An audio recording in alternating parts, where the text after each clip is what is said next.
Hey Zwifters, I'm Simon Schofield and this is the Zwiftcast.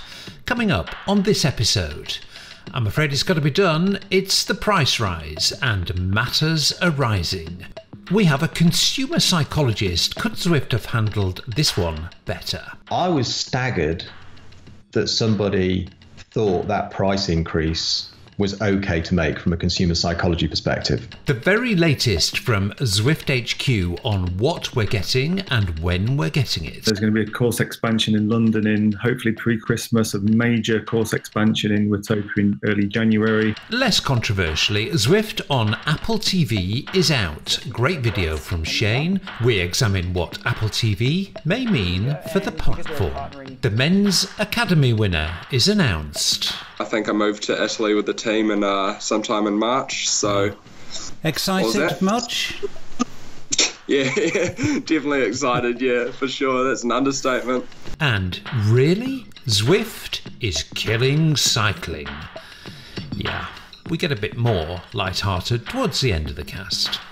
I said that's an interesting perspective, and I don't think anybody else shares that perspective. I think that's about as... It was phenomenal. Pathetic. No, that is a pathetic response. Controversy, chaps, we really can't avoid it on this episode, and I've not even mentioned the outages yet. More happily, we've got a chat with Leah Thorvilson as she enters her second year as a pro after winning Zwift Academy. We've got pro rider Lawrence Tendam on the Zwiftathon for WBR, and we've got Glenn Knight of ZwiftPower.com telling us what's happening with that platform that's so important for racing.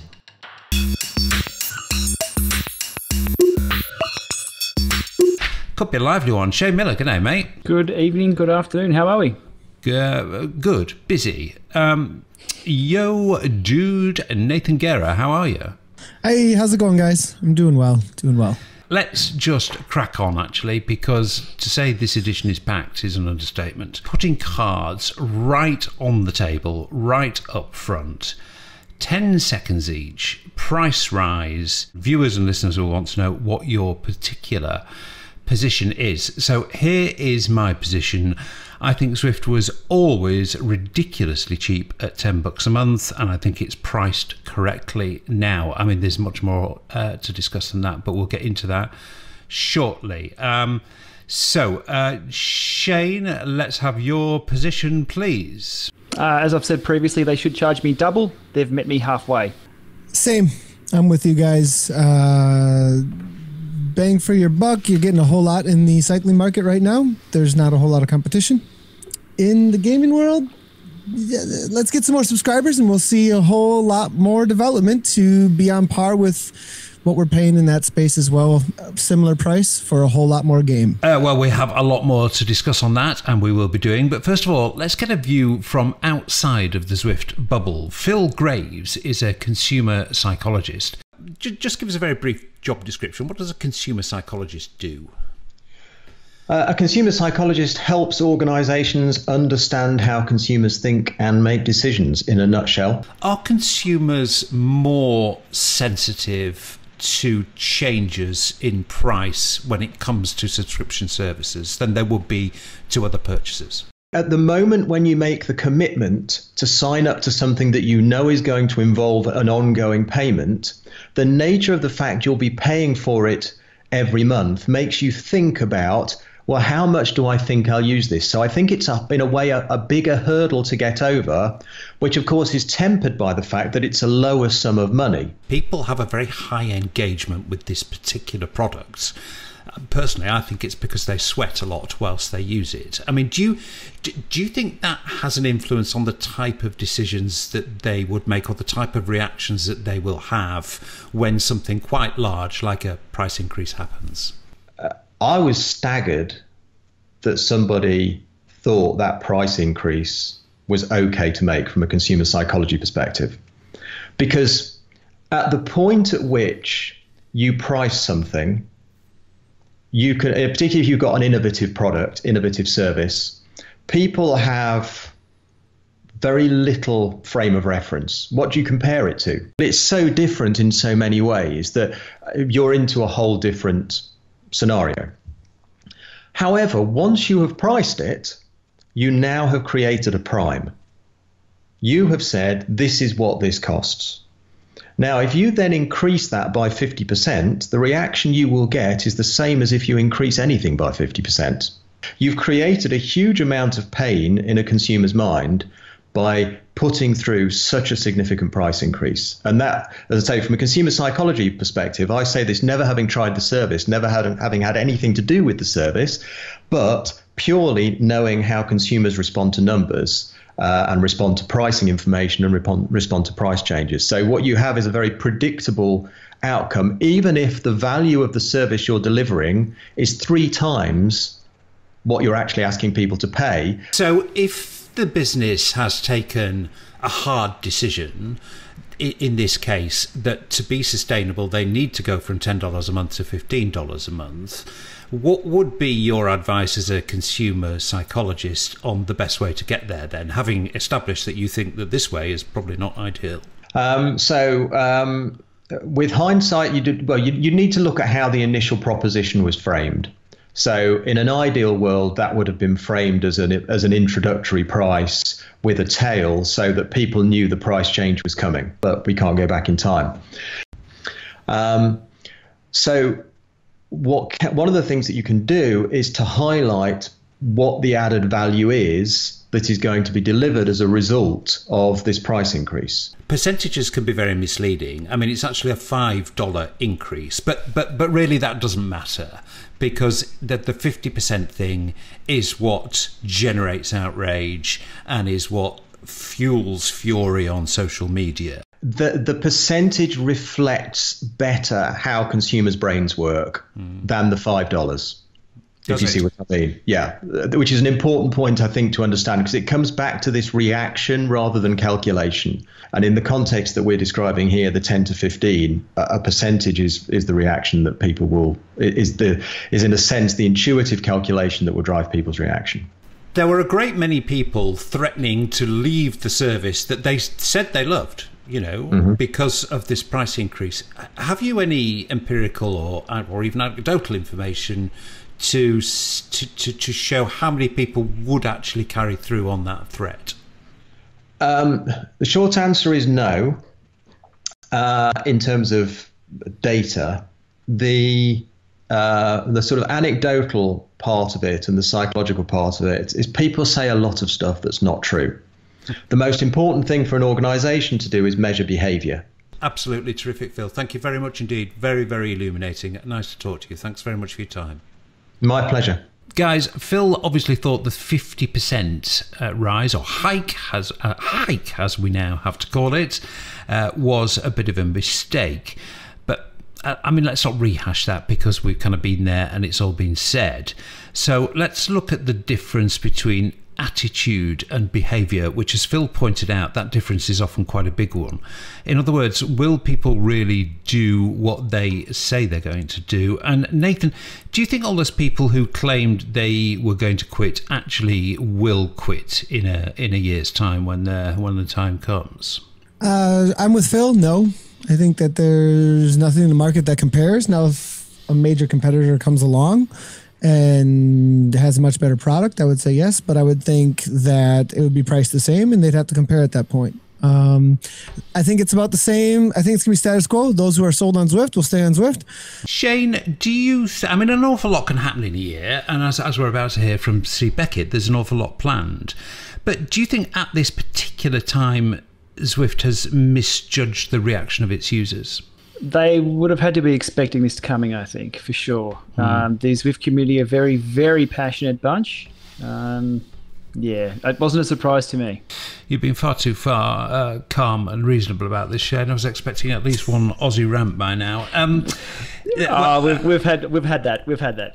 Yeah, we sure have. And we did have fire and fury. And once that had kind of abated, there were actually some properly interesting points that came out of the debate.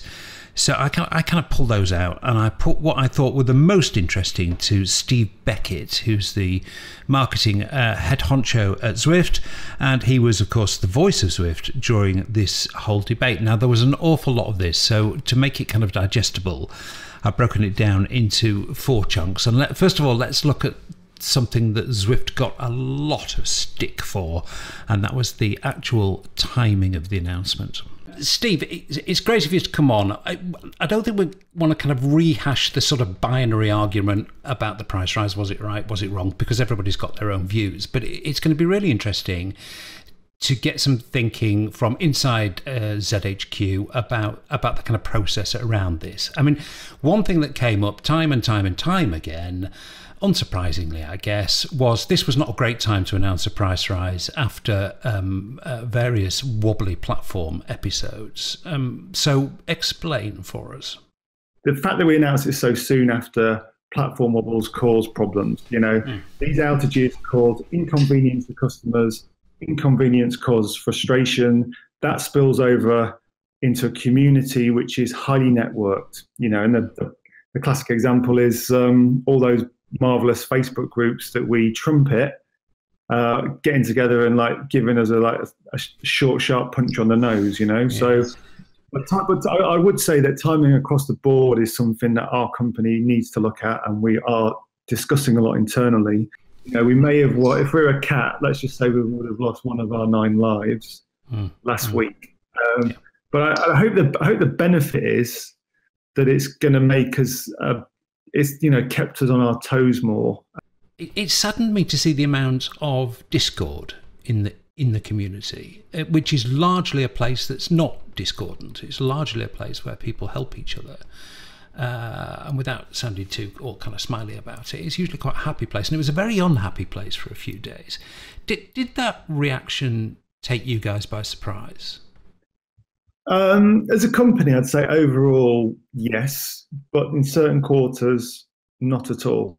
A lot of people would say it's the 5% that shout the loudest, who are the more kind of militarist, but that's because they give a toss, and actually they're our most fervent supporters, and that's validated by you saying the majority of the time there's so much goodwill amongst the community, and we know that community is our engine of growth. Like 50% of people come to Zwift because they're recommended by their friends, right? So you can see how decisions impact on a very loyal customer base. We've got a super loyal customer base, and if this was a loving relationship, one of us might have moved out of the house for a couple of days. Shane, bit of a mea culpa. We got it wrong there, I think, from Steve on the timing thing. Yeah, it was a bit awkward. I guess given the perfect scenario, that wouldn't have happened. But I guess anytime they delay and it's a 12-month announcement, they keep losing money in that respect as well. So I think it was just let's pull the trigger on this, because they want to activate this price rise for everybody in 12 months' time, not 12 months plus a week, or 12 months plus 4 weeks, or 12 months plus another 3 months. That was probably the timeline they were working around, not what's happening now. But Nathan, that ended up giving the community, or the voices in the community that violently objected to the price rise, that gave them a huge stick to beat Zwift with, which they then did repeatedly. Yeah, but if the stick is in the environment, it happens to be there. Like, you're going to tell somebody something, and there happens to be like a weapon there suddenly that someone else laid there, or somehow ended up there on the ground. I mean, this is your opportunity to tell them. I really think it was a now or never. Not a never, but a now or very, very long down the road, and that wasn't in even maybe possibilities. I'm not quite with you on that. I think they could have waited a week, because a week between a big embarrassing outage and the announcement of a price rise, to me, actually would have made a lot of difference. I know they say a week is a long time in politics, but I think a week would have been a long time in Zwift world in that particular situation. Anyway, let's move on from that, because it's happened now and there's nothing we can do about it. Now, what Zwift can do is something about assuage the people who are cross and remain cross. It's the kind of deal with Zwifters. So you give us a price rise, what are we getting back in return? Here's Steve on that one. I know you probably, and Eric said this before, John said this before, you don't particularly want to publish an absolute roadmap of where the product's going, but could you not tell the community in a little more detail, with more specifics on what's coming and when? Yeah, so I think the answer to that question is yes. I can tell you some things that are happening now. There's going to be a course expansion in London in hopefully pre-Christmas, a major course expansion in Watopia in early January.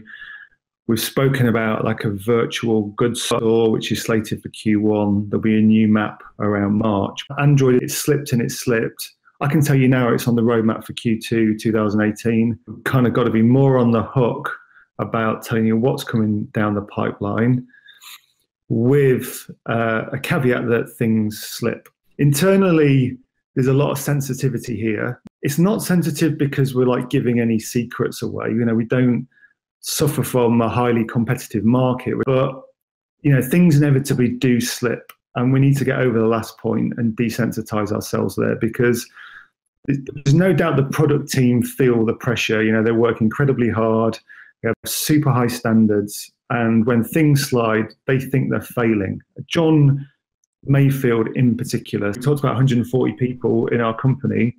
We're understaffed. Nathan, pressure on developers to get stuff ready and get it out. I mean, you'll be familiar with this from the gaming world. Is Zwift any worse or better than other games developers? And a tough question, really, because you know, a lot of other games developers have 20 times the workforce and 50 times the budget. But I mean, how do they compare on you know, getting stuff out there more or less on time? Well, I work with another company called Dauntless that's about similar, well, smaller actually, and we're waiting a lot right now. I'm a partner with them, and I'll openly say, like, we are waiting on content. I've out-contented them for a long time, and I feel kind of similar. Actually, with Zwift, I've been level 25 for quite a long time, and I'm waiting for new content there. So the frequency on releases is on par with the size and age of the company. Yeah, but to be fair to Zwift, I mean, when they do release stuff, it's not buggy. I mean, I think the main point that came out of this, or it doesn't tend to be buggy, I mean, they don't pull releases and stuff. I think the main point that came out of this, Nathan, was that we need to be told more, or there's a demand to be told more about what is going to be coming, what is in the pipeline. The games that I follow, they give little tastes. Here, this is a really cool picture of what's on the way. Hey, here is a little trailer of a character that is going to be released, but you don't get a whole lot of information about it. There's a lot of teasing, actually, in the online gaming world. And so they're fairly on par with that.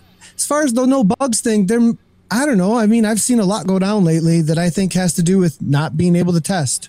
Load on servers is specifically talked about. I think some of the bugs as well might not be specific to just servers, and might be around some, you know, things that have to be worked out with things that were released, perhaps. We'll get into the whole load thing in a moment, because Steve talks specifically about that and the outage problem.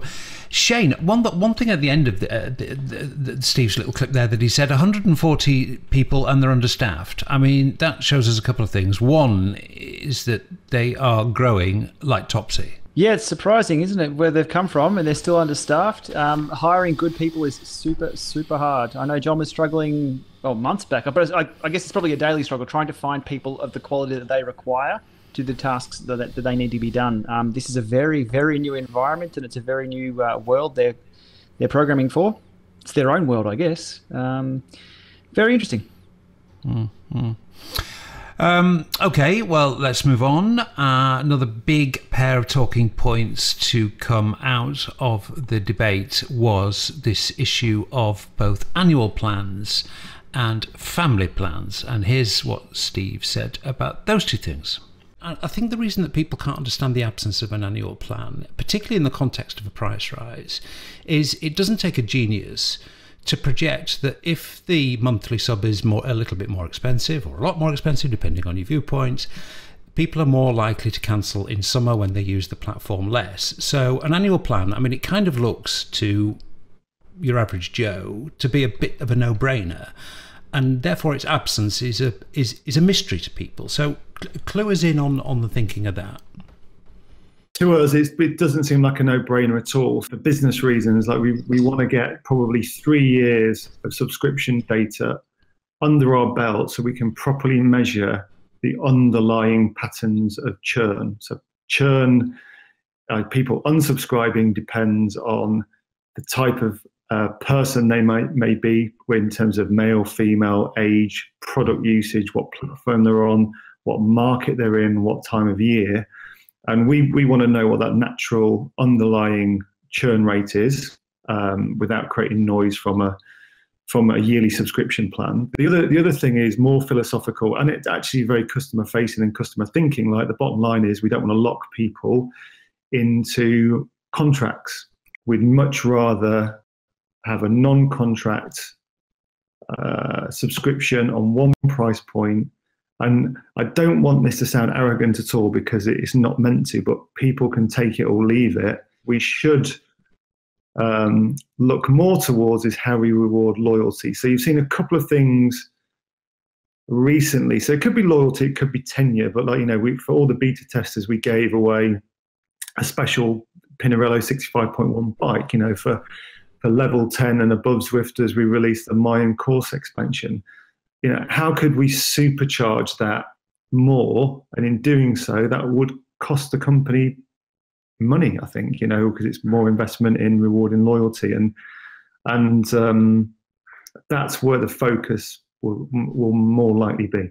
Does this exactly the same thing apply to a family plan, again, which there's been a consistent clamour for, and again came up over the price rise debate? So if you ask people at Zwift, should we have a family plan, unanimously people would say yes. The complications are, like, how do you verify a household?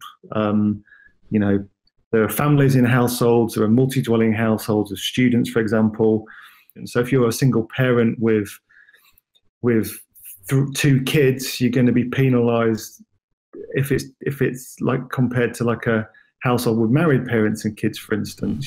So there's a lot of verification to kind of add into that, and it's a fair bit of work. And I guess the most clear and honest answer is that when we're looking to develop product and we're scrambling to get course releases into market, it's all because we want to release product which is applicable to the masses, and the family plan isn't applicable to the masses. And then that's an honest answer, because we'd love to have a family plan in now. And I did speak to Eric about this last night, and to be fair to Eric, he said, look, winter next year, so let's just say not winter, because obviously we've got a lot of people in the southern hemisphere, but September to December is probably the most realistic date at the moment. Shane, it sounds as though an annual plan, which an awful lot of people seem to think that they want, is, well, I got the sense from Steve's fairly considered and chosen words on that it seemed a way off. Yeah, that's a strange one. I've always been a campaigner for the annual plan. Pay it once and forget about it. And then when it rolls around again, no matter what that figure is, I like to, have I used Zwift in the last, of course I have in the last 12 months. Pay the bill, away you go. Given, what Steve was saying about the seasonal churn, they need more information on that. But I think they've got, a year or 2 years of information already. Just pull the trigger, give people a 12-month incentive to sign up and not churn, and away we go. Family plan, I mean, there seems to be a lot more agreement that is something they definitely want to do, and they just need to get around to doing it. One of the common, longtime users, a longtime viewer, Casey Shum, had a really great point actually on family plans, that perhaps the best solution would be to make it all on one account, maybe. And so then you could add users to one account, and with each user you added to that account would then change the price. And then there would be a threshold at which, okay, now you have so many that you go to multiple accounts or whatever it might be. Well, they are working on it. Let's hope they solve it soon. Last thing I talked to Steve about was the outages. Now, Steve, it will be the first to say he's not a tech guy, as he does, in fact, in this clip. But let's hear what he does say about the outages. We've suffered a few, some high-profile ones. For those of us who've been on the platform a while, there was a kind of weird and rather horrid feeling of familiarity about some of them. So what can you tell us without deep diving into, lines of code about what the problem is and whether it's close to being fixed? Okay, well, you're asking the wrong person if you want to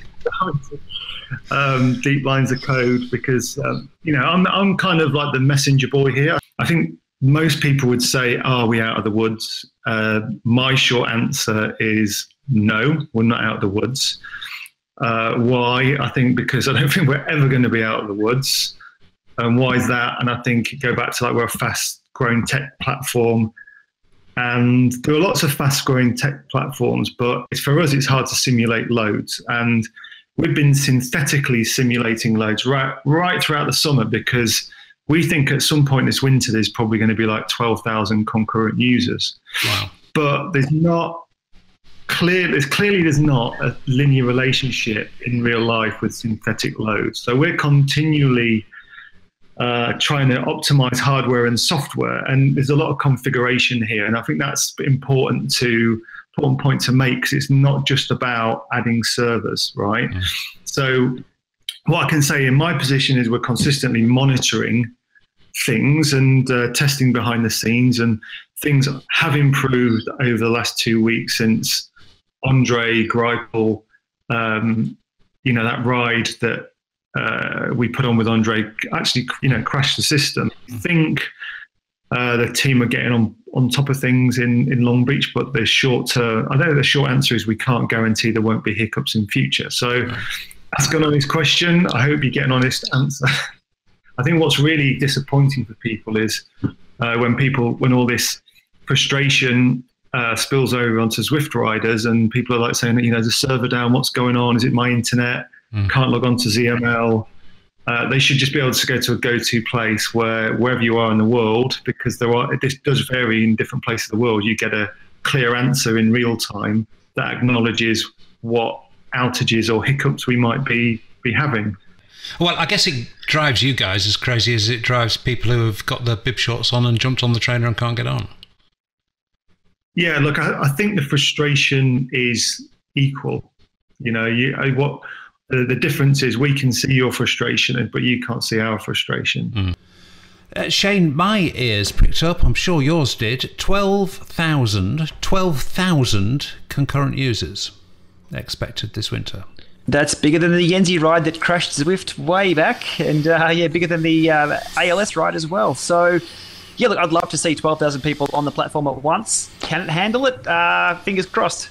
Yeah, Nathan, I think Steve was saying no guarantees, dudes. I'm afraid this is going to keep happening, and we're still not quite sure why. I thought that the idea about telling us what's going on very clearly, though, with a one-stop shop is a very good idea. Server status page is amazing. Whenever I'm playing WoW or in some other MMOs that do this very well, I can go and check if my server's ready to go. Or if I'm having an issue, I can see right away it's not me by visiting that site and see if the servers are good. If they are, then I know it's me. Then I know I have an issue and I can fix it on my end.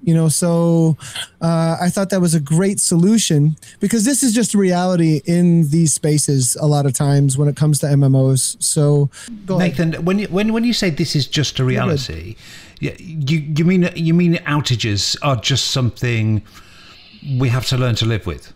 They happen a lot within MMOs.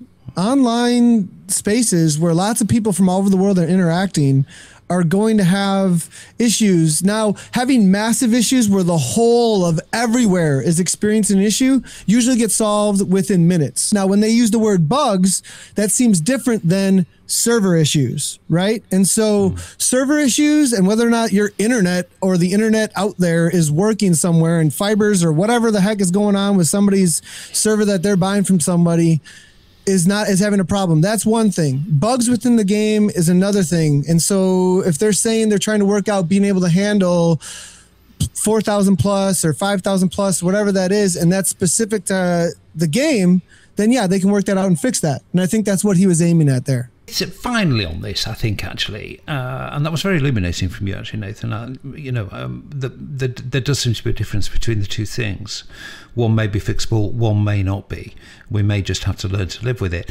But finally on this, and you've already alluded to this, actually, Shane, this whole episode has made me look at the number of my regular subscriptions. For me, it was Strava Premium, actually. Strava Premium went. I took a look at Strava Premium.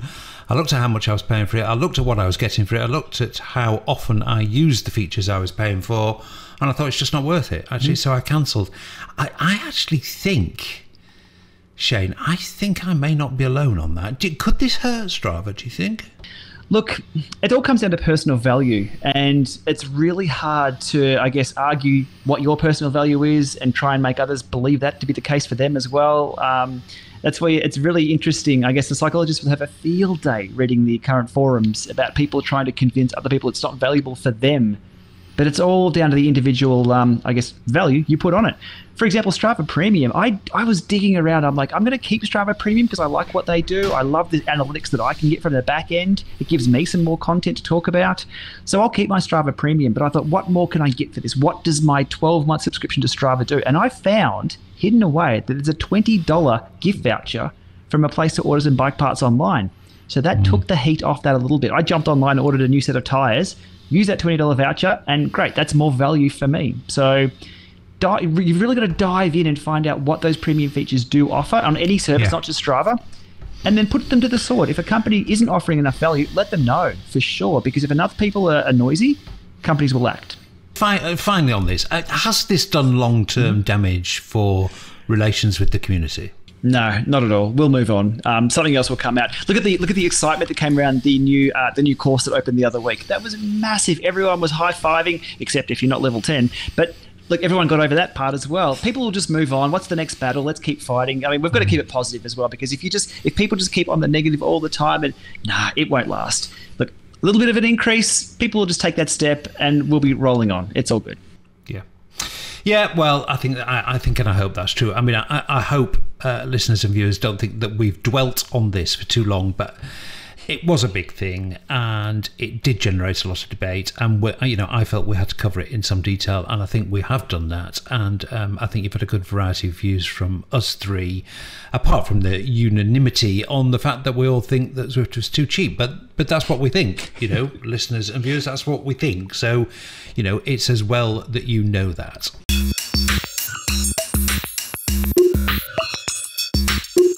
Okay, let's actually move on now, and let's hear from... That's a really happy story, actually. This is a great story. Let's hear from Ollie Jones. He's the young New Zealander who's won a pro contract with Dimension Data's under-23 team after winning the Zwift Academy. And Ollie was as chuffed as a very chuffed person to have won that, as you'll see. A really great little interview with Ollie coming up. Here it is. Welcome to the Zwiftcast, Sir Ollie Jones. Well, there's only one thing to say, really, Ollie, which is well done, dude. Thank you very much. I saw the announcement rapidly followed by the dunking in the pool, but once you'd got dried off and it had sunk in, how good was it? Well, it's still sinking in, to be honest, but it's just, totally surreal. Like, I had probably the week of my life there at the camp, and just to top it off with basically what I set out to do 3 months ago, it's a fantastic feeling for sure. When you're in something like this and you're down to the last three, you must think, well, I might make it, or you must get a feeling, or what did you think? Did you think you were going to get the pick, or? Honestly, we're all at such a similar level. It was just who they sort of felt was the type of rider they wanted for the team, I think. I mean, that's basically all it came down to, in my opinion. I mean, I felt like I had a really good week on the bike, on and off the bike, and I think I'd done really good numbers to get to that point, and I was confident in what I'd done myself, but so were the other guys, and I was the type of rider that they wanted, I guess. Yeah. Well, I mean, obviously, we'll get to that in a minute. There is the whole type of rider thing, but I mean, to an extent, also, it's a popularity contest, isn't it? I mean, it is kind of how you get on with the team. So, have you got to go around the place kind of cracking jokes and trying to be liked? Yeah, for sure. I was, it was such a surreal opportunity. I mean, I just wanted to socialise with all the World Tour guys anyway. I mean, they're all my heroes, and it all just felt really, really natural, to be honest. It just felt like we're all a bunch of mates there having a bit of fun and really having a great time. Had you done your homework on the team? Did you know who was who before you went? I think there's no real homework needed. I mean, I've been watching those guys for however long. I mean, I know all the guys. I know all their stats. I know everything about them already. Without being a stalker, but yeah. And did you get a chance to spend any time with Cav and the big stars? Yeah, we did meet Kev, for sure.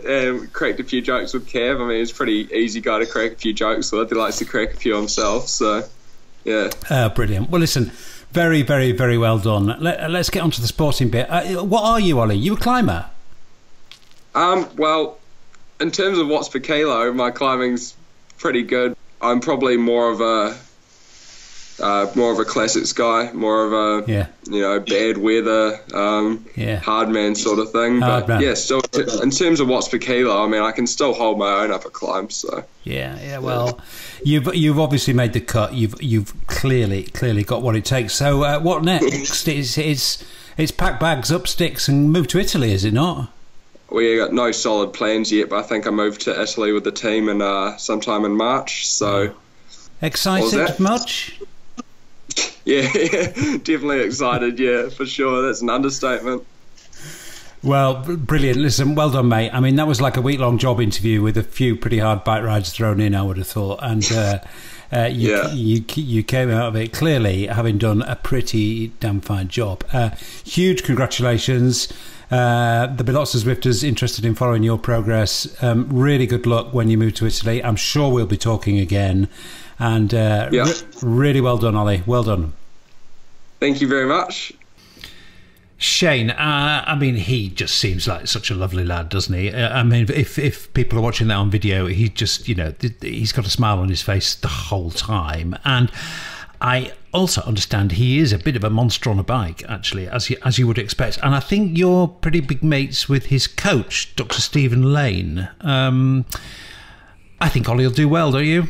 Yeah, for sure. I got a phone call pretty late one night from a very excited coach, once it had been announced. And Dr. Slane, as I call him, Slane, says, "Oh, you wouldn't believe who's just won." I'm like, I wasn't keeping a track of the news. Who was it? Was it your boy? He's like, yeah. So he was super happy. Ollie's always been known as the kid from New Zealand who's putting out monster numbers. And I think Dr. Slane has been questioning his power meter quite a few times. So, but the numbers are real. We've validated, we've verified, we've zero offsetted. The kid is the real deal. So it's really good. Great kid, good ambassador. And I just have to correct you on a word there. You said he'd be chuffed. I think in New Zealand it'd be chiffed. He'd be chiffed for it. Nathan, the thing about the price rise is it's kind of legitimised the asking of questions about how Zwift allocates its resources. So the academies, I mean, we've got the male academy and the female academy. They clearly cost Zwift some money, and we'll discuss a bit more about that in a minute. Is it worth the money they spend on it? First of all, I got to say shout out to Ollie, Vision Cycling. He rides for Vision in game. Got to do that. Quentin would kill me if I didn't. No, nice job to Ollie. Amazing job. Very cool. And here's the thing. I think Zwift does a lot of things for the sake of cycling and for mission. Eric talked about mission. And so up front, it is worth it for the sake of cycling and the developing of an amazing idea into a reality, which is obviously happening. Okay, so you just brought me a market question, and I said in response, this is not a market question. This is a sake of cycling as a sport question. And they just developed a program in which takes a U23 rider and places them without the opportunity otherwise into a pro team. That is worth its weight in coin, 100%, because I was the product of, and many other pro wannabes I know out there, people who wanted to be a pro, did not have the opportunity, and Zwift is creating opportunity. That's worth it first. Yeah.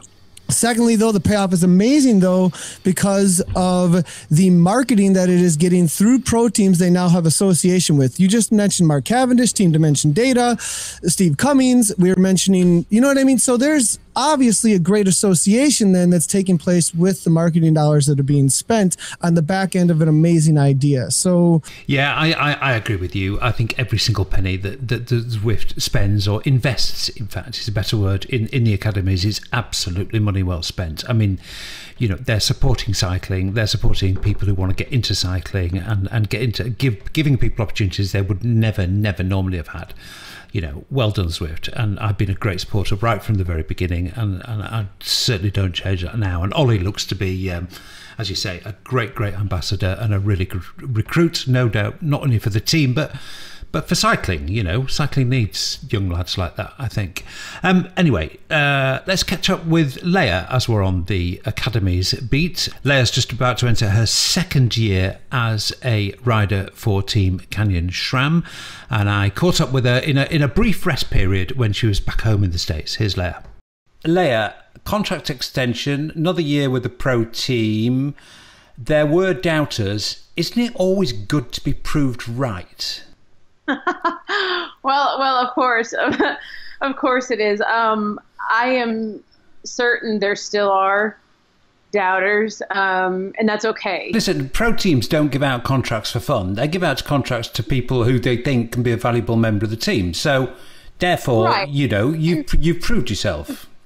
I think I've proven more than anything just that that I really am all in. I wasn't a miracle, of course, it would have been a really great story if I'd gone there and just, I have no experience and I finished on the podium of a World Tour race, but that would literally take a miracle. So I think it's just I've proven that I am improving, and I will work hard to continue to do so. And it's a World Tour pro team. It's not, like you said, those contracts aren't handed out. I do think that I earned it. When the team manager, when the DS got you in for the chat, I don't know how it works. I don't know whether he knocked on your door or you knocked on his door. But anyway, as you sat down, what did you think he was going to say?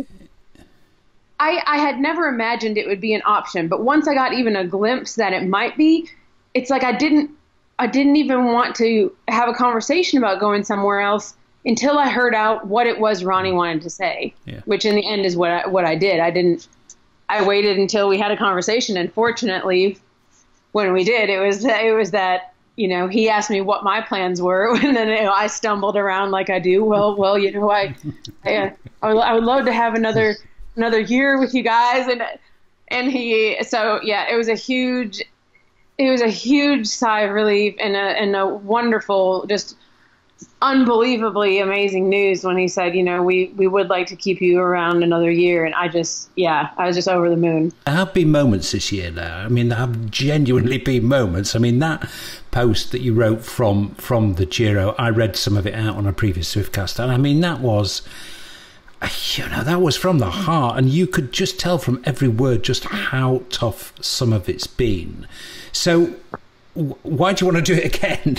I literally had days that I was in tears on the bike. It was just like, I couldn't. Like, I didn't even have anything left to go faster, on there.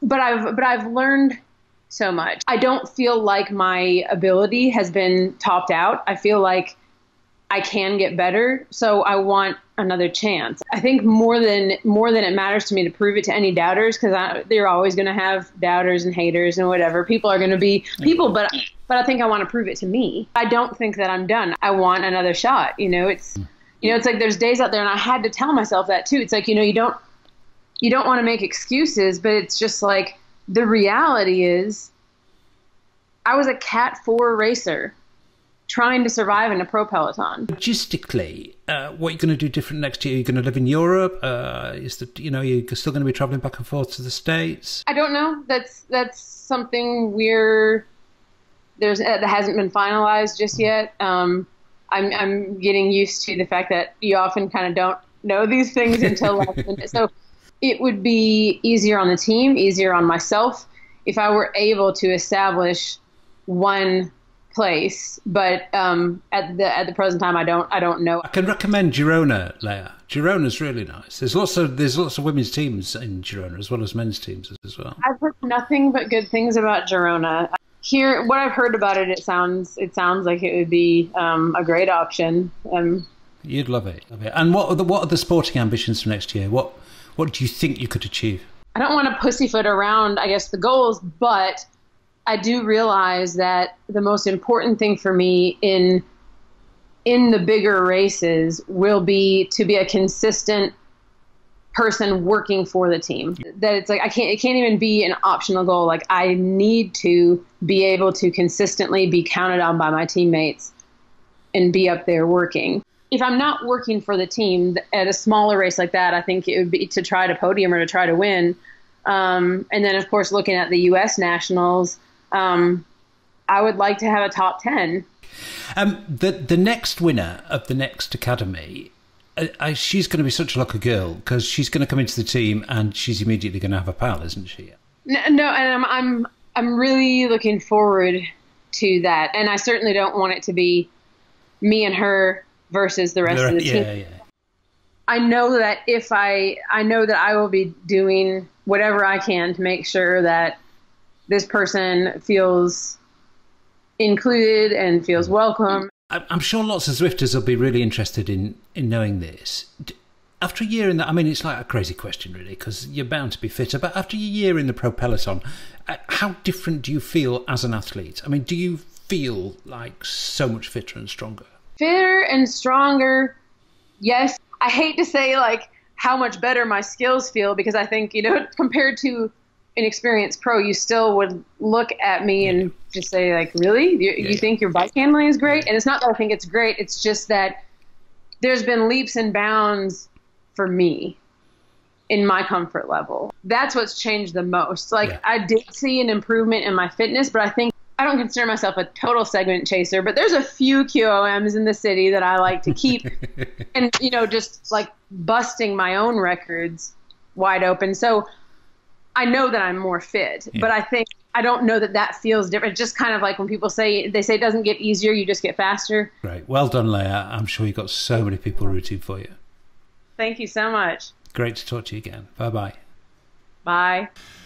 Well, as money and dollars has been such a big talking point in the Zwift community in the past couple of weeks, it is worth the question, I guess, of asking Zwift what level of support they are lending, if any, to Leah and Canyon SRAM to facilitate her second year.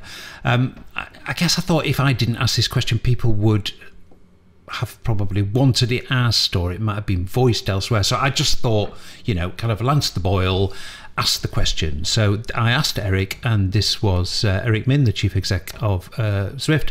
I asked him the question, and this was his answer. Well, I mean, we're supporting the team, and the program, and so our support for the team has increased. The pro team, it's a business. And it's a partnership because we're bringing a program that helps promote the team, and there's a lot of content being created, not just for us but for the team and its sponsors. There are thousands of people who'd like to see Leah go through this journey, and they want to be part of that journey with her. For her to finish after 1 year, it's like unfinished story, right? Shane, straightforward question, pretty straightforward answer. It looks to me as though they are paying part or maybe all of Leah's salary. I've got no problem with that, actually. You? Yeah, no, not at all. It's, I guess, every dollar put into cycling, keeping cycling alive, especially for the women's side of things, which is desperately underfunded, as we know. That's a good thing. If it's going to encourage more people to look at pro cycling and then maybe want to act out pro cycling themselves like we do here indoors, it's going to be good for their business. So long term, yep, I like it. Yeah, I agree. Okay, well, as we're in this whole area of competitive cycling, as we know, there is a big branch of competitive cycling on Zwift, and for competitive cycling you need results, and for results in any depth you need ZwiftPower.com, and ZwiftPower.com has been down over the last few days, so I whistled up the main man at the website, Glenn Knight, and asked him for some background. Here's Glenn. Welcome to the Zwiftcast to Glenn Knight, the one and only Mr. ZwiftPower. Glenn, the recent events reminded me of a Joni Mitchell song, actually, or a line from a Joni Mitchell song. You don't know what you've got till it's gone. Yeah, you could say that.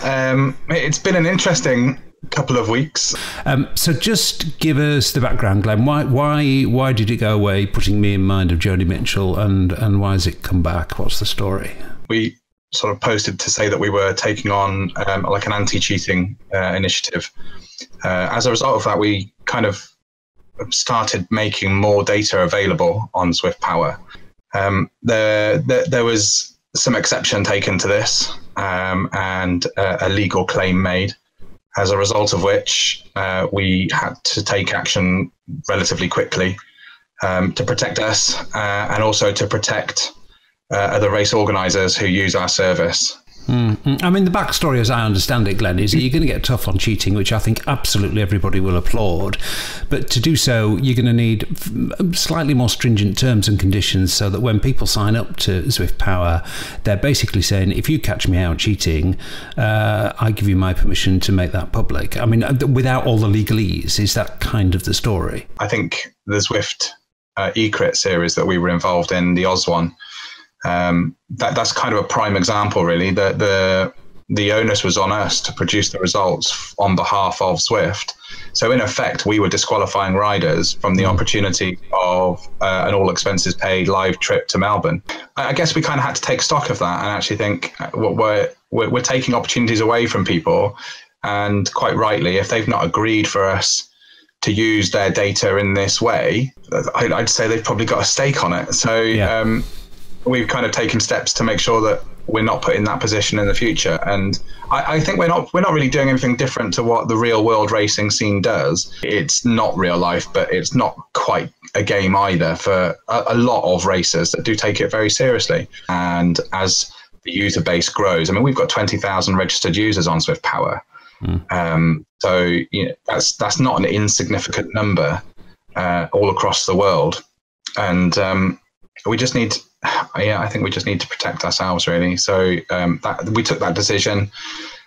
We've used it as an opportunity as well to make lots of improvements to the site. We've taken the opportunity to move or partially move our infrastructure to allow us to migrate to a new setup. So you know, it's not been all down, but it has been a torrid week or so. But you know, we've taken legal advice. We're working with Zwift and to help with that, and hopefully we'll have a more rigid solution in the next week or so. Good work, Glenn. Nice to talk to you, and good luck with the relaunched full fat version. Thanks, Simon. Always a pleasure. Shane, data, cheating, privacy, confidentiality, putting stuff up in public on websites, these are deep, deep, deep waters.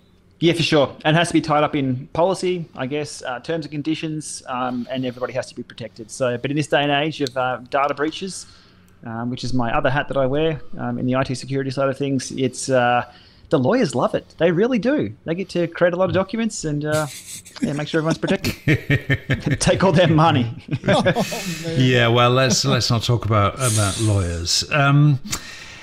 Nathan, do you think? I know we live in a world now where if you make a job application, some employers will check out your social media to see that you're not well. They'll check out your social media.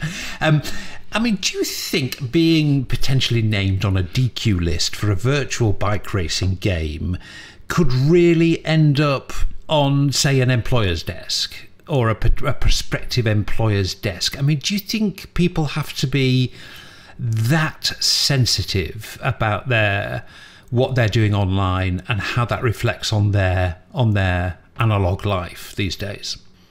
I think it depends on how blown up the situation got and how devious you seemed in the situation. Right. Those two a reflection things of character.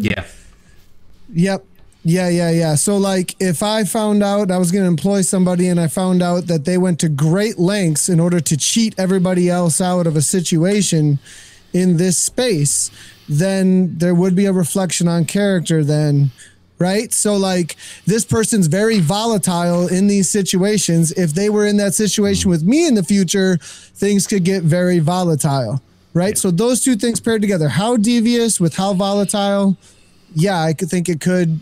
Yep, excellent points, actually. Really excellent points. Okay, good luck with that, Glenn, and dealing with the lawyers. Never a cheap process. let's move on to. God, we seem to be obsessed with money on this particular episode, surprisingly. And my next link. You keep bringing it up, Simon. You just want to talk about money. Well, there seems to be a kind of common theme this week. And I've written down here, a way to save a few dollars on getting onto Zwift is to go via Apple TV, which came out. It sort of dropped out. It kind of limped out almost. Shane, it kind of almost came out kind of by accident, it seemed to me. And this is like, it's a big deal for Zwift. And it just sort of, it kind of, what did he do? Did he come in under the door or through the window, or suddenly it was there? With no big fanfare or anything. The manhole covered just off the top. Yeah, I think what happens here is Zwift lose a bit of control going to the Apple Store and the Apple ecosystem because the things have to be verified and tested and maybe released on their schedule, so they lose a bit of control there. I think this may have just sort of snuck out, as you said, through the window or down the chimney. It's that time of year. Who knows who delivered this? But I guess what happened is there was a good timing of a few things because it's been in beta for 6 months plus, I think. I ran out and got a Gen 4 Apple TV, and then I've signed up for the beta. I got in, which was a good thing. I was testing it every now and then, and the experience was getting a little bit, less and less interesting compared to the PCs I have behind me. Then the Gen 4, or sorry, not the Gen 4, the 4K version of Apple TV came out. Now, the name 4K is a bit misleading because it works on any television. It's just the newer hardware that can work on a 4K television. It's actually, I think, the 5th generation Apple TV. The experience on that is amazing. Look, I didn't overplay it too much in my video. I just want to present facts and side-by-side things and tell people, that make up their own decision. I was blown away. It was unbelievably good for a device not built for 3D gaming. And as a solution, under $200 everywhere else except Australia and New Zealand, we pay probably $250 for that device. That's a really, really good solution. So, but yeah, I was surprised at the release. And even Eric commented somewhere on Zwift Rise, if listeners are subscribed to that, they'll see that Eric goes, something about, thanks for keeping it under wraps or something with a bit of a smiley. I don't think they minded. The hardcore went and downloaded, and it is up there high up on the rankings of the health and fitness apps. I believe it was it top 3, maybe top 1 in the US? It hit top 9 here in Australia. That's not too bad at all. Yeah. Wow. There's not many more cost-effective ways of getting a good Zwift experience if you've got no hardware. If you're a new subscriber and it's right, how do I do this Zwift thing, and what hardware do I need? I mean, if somebody came to me with that question, I would say go and get Apple TV. I mean, it's just so easy. Yeah, for sure. But we've got to look at the total cost of ownership here as well. So the Apple TV itself has no screen. So you've got to have a screen. Usually everyone has a screen. Yeah. For the best experience as well, you need Zwift Mobile Link. So that requires you to have a mobile phone. Now, Android and iOS versions of the Zwift Mobile Link work. So you've got to have a phone. And you've got to have a Bluetooth-compatible trainer or smart trainer, plus heart rate monitor, plus and your bike. So total cost of ownership doesn't change a lot. But when people say, what do I need to get up and running with the existing things that I have, that is a cheaper way to go, definitely. $200, £200, €200. It's a no-brainer. It really is. Yeah. Though there is a few catches with the Bluetooth connections that I talk about in the videos, and it has been published on the Zwift facts and the user guides. So watch that. But no, really, I was very surprised. It was really, really good. Yeah, I mean, for what is a simple solution, and it is a simple solution when you get it. It's a lot more simple than it seems. But for a simple solution, people do have a lot of questions about it. And I actually watched in its entirety, including the 1.5-minute reverential unboxing sequence. Shane, I like the way that you I liked the way that you so slowly took off that piece of cellophane. I mean, there was I had to tell you, Shane Miller, there was a slight kind of striptease element to that. Look, I sped up the unboxing part because people don't want to see me flip through. But that part where you peel off the protective, everybody listening, you know exactly what I'm talking about. It's like peeling off the screen.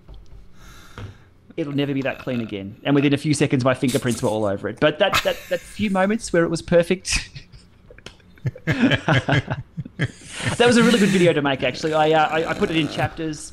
I wanted to give people what the entire experience was, because a lot of the time it's like, oh, it's on Apple TV, here's how you do it. But it's like, well, what is? Some people haven't unboxed an Apple TV. Here's the experience. Here's what it's like. Here's what to expect, and now you're familiar with it. Yeah.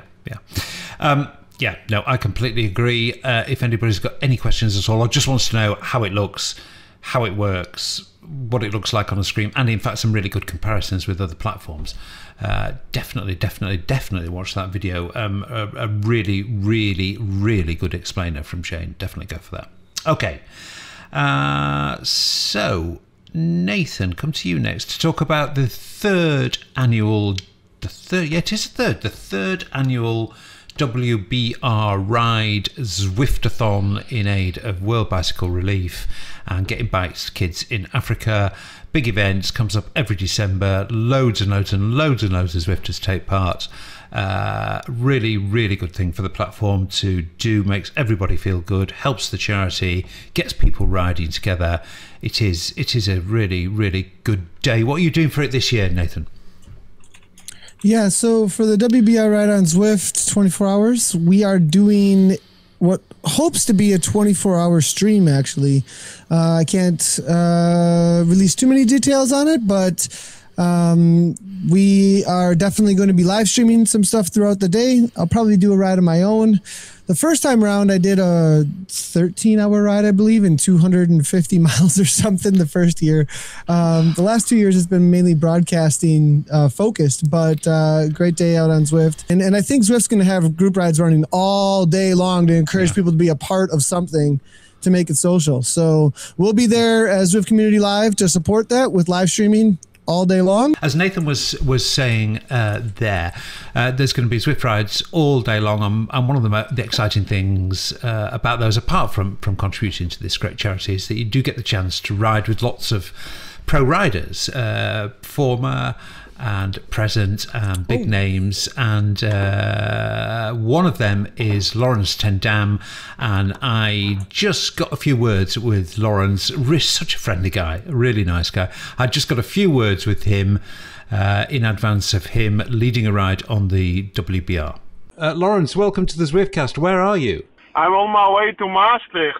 Tonight we have some kind of a get-together with all my former training buddies in Maastricht, with Tom Dumoulin and Tankink and Jos van Emden and those guys. So tomorrow I train in Maastricht again. And have you been out training today? Yeah, I just did 135k, so it's been a good day. It's a busy day, but a good day. Lots of Zwifters will know Lawrence from his famous wake-up rides, which ran through much of last winter, early morning jobs. The news is he's started them again, but in a fairly low-key fashion. It started stealth, which means I just say a time like 7 a.m., start-finish line, Watopia, we do a few laps. And then last year we put it a little bit more official, you know, with the starting area, and we have it's all scheduled. But there was a lot of obligation for me to be on time and stuff like that. Yeah, but pro riders are always on time for their training rides, aren't they? Oh yeah. The good thing is I come back after a few months of non-Zwifting, and there are a lot of new roads on the island, so I'm enjoying it again. You know, Do you like the jungle extension? Yeah, I did it I did it yesterday, the first time. You know, with all the monkeys flying around, and it's pretty cool actually. So we did yesterday. We had a nice wake-up ride with, I guess, 8 people showed up. You know, I just put something out on Twitter, and then 8 people are crazy enough to join me 7 a.m. and it was nice. Okay, so if Zwifters want to catch a ride with Lawrence Ten Dam, 7 a.m. European time, and follow you on Twitter, is that the thing to do?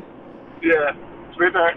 Most of the time I put it on Twitter, but sometimes also on my Strava or Instagram.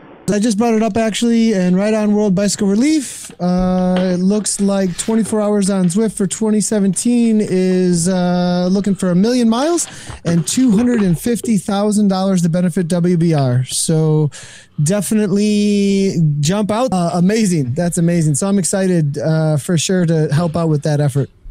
Yeah. No, it's always a really good day, and I will be just people might want to know. Actually, there's I'll publish a longer version of that chat with Lawrence ten Dam. The bit we just heard there was quite general, but he talked specifically about WBR, and I'll put a longer version of that up in a special standalone video, which you'll be able to find in the usual places. Okay, fellas. Well, that's just about it, actually, for what's been quite a serious Zwiftcast, actually. I guess, understandably, because there have been serious matters to discuss. Money always gets people het up. It certainly managed to do that over the price rise. It's been a difficult moment for Zwift. I know behind the scenes there's been... Oh, what's the right word for it? Behind the scenes, they've been obviously closely watching this, and when I think almost every word that people have said about it has been read inside Zwift, and you can imagine the kind of effect that has on the people that work there, both good and bad. So, I think this podcast has sort of reflected the fact that there's been quite a serious moment for the company and the community, actually. So let's have a little bit of fun before we go away, because we ought to do that. Now, this was just completely hilarious. Totally hilarious. I'm sure you boys saw this. But on quite a big cycling website, oh gosh, there was this hilarious post from somebody who wrote, I think, about 75% of it in capital letters, which is always a worry. And basically, he ranted and ranted and ranted. You know, I mean, you could feel the anger dripping out of the post about how Zwift was killing cycling. And local bike shops were going bust in their hundreds of thousands because they were no longer flogging winter clothing and studded tyres. Studded tyres was a big problem for this dude. There were studded tyres not being sold in their hundreds of thousands across the known universe. And this was all Zwift's fault, definitely. Zwift, I think actually he said Zwift was not only killing winter cycling, Zwift was in fact a cycling killer. Zwift is killing cycling. Shane, respond, rant back. I mean, did you see it? Did you see that post? I've got. I did. I responded and I said. Not what I wanted to say. I'm a true bloke. Well, say it now, Shane. Say it now. Say what you want to say now. No. I'm having a pleasant day today. I said that's an interesting perspective, and I don't think anybody else shares that perspective. I think that's about as. It was phenomenal. Pathetic. No, that is a pathetic response. It was a thing of beauty, their rant, though, because I love seeing others' opinions and other ideas. I mean, this is why it's great being part of the Zwift community. You see a lot of people, their rants come from a good place of wanting to enhance things. This rant didn't. This was opposite. I have no idea. I'm speechless. What can we say? Zwift is killing cycling. Zwift is definitely killing cycling. Well, Nathan, I hope you have been single-handedly supporting bike shops, and I hope you've bought at least 25 studded tyres, sets of studded tyres this winter to get you through there. I mean, we do laugh, and frankly, the whole thing is completely ridiculous and comical. But there is a sort of serious point here in that I suppose bike shops have got to adapt a bit to the way that cycling is changing over winter, and certainly the more forward-thinking local bike shop in my part of the forest has now got a big indoor cycling area. It's got a Zwift testing station, and I would imagine that the portion of the shop that it was allocated to selling, you know, padded jackets and, of course, studded tyres has probably kind of contracted a bit to accommodate a bigger, you know, indoor cycling display. I think that is actually reasonably common, or I think that's going to be a trend that's going to happen. I mean, have you seen that? I've seen this response in the more northern regions of Wisconsin from shops that might have over inventory of fat bike things that they thought they were going to sell. And I'm wondering if this individual works at, owns, or has some sort of investment in the fat bike market that was unexpectedly no longer selling. And suddenly all of cycling, the Tour de France is over, boys and girls. Zwift has destroyed it. I mean, here's an adaptation, like you said, the forward thinking, right? Like, they started investing in e-bikes. They saw the fat bike coming. They got fat bikes. Somebody who might have been a little behind the ball and now just bought fat bikes and really invested in that. And now all of a sudden indoor cycling's growing, might have missed the memo a little bit. So, get some trainers. And, if you really like fat biking and outdoor cycling, that's cool. And you should continue to push that alongside of this other thing people like. There's a market out there you have to respond to about what people are buying and not just what you want to push. So I don't know. Good rant. Yeah. Yep. So it was comical. There's my rant. There's my rant. I'm trying to be encouraging at the same time. Well, I'm glad you've given us a decent round, because that was a completely pathetic effort from Shane Miller. Pathetic Shane Miller. So I hardly dare come to you to plug one of your many products before we end the podcast, Shane. After that awful, low standard rant, and also, oh my God. Also, I gave your Apple TV video another plug. So come on, redeem yourself before the end of the podcast. I've got nothing. Got to keep it positive. I'm pushing towards 40,000 subscribers over on YouTube. Views have hit over 6 million views. And this time of year is going, it's red hot. People want to know about trainers, want to know how to hook trainers up, how to do a few Zwift tips. Things are busy. I've got trainers loaded up behind me here to talk about. We've got Apple TV stuff to dive into for people. So check out my YouTube channel, subscribe over there. And Simon, these videos go up on YouTube as well. So any Zwiftcast listeners, get over to Simon's channel and subscribe there to watch the video, watch us laugh. You'll see a lot of non-verbal communication happening with these video casts as well. Actually, I hardly dare point people to my channel, Shane, because it has a pathetic number of subscribers compared to yours. Utterly pathetic. But it's still good content, though. Well, thank you very much. I'm very flattered. I'm very flattered you think that. Nathan, I guess the next big thing for you is WBR, isn't it?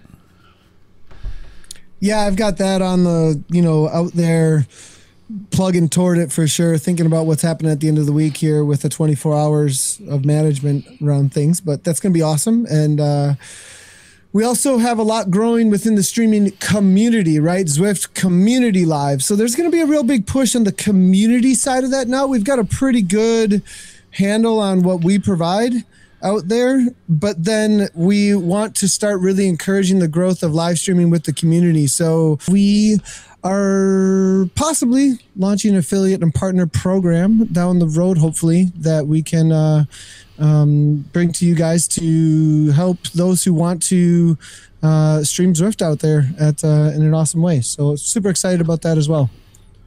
Great. Gosh, well, that does sound good. That sounds like quite a big development for CCL. We shall watch with interest. Okay, lads, thank you very much indeed for that one. As I say, a serious one. I think we redeemed ourselves at the end. Actually, had a bit of a laugh, but money's always serious. Shane Miller's going to go away and brush up on his ranting skills, and Nathan he just made a gesture, a camera for video viewers there. Nathan, great to talk to you. Shane, always great to talk to you. Great to talk to both of you. Thank you very much for your contribution, boys. Thank you very much indeed for this episode of the Zwiftcast. Look forward to talking to you next time. See ya. Cheers, boys. We'll talk soon.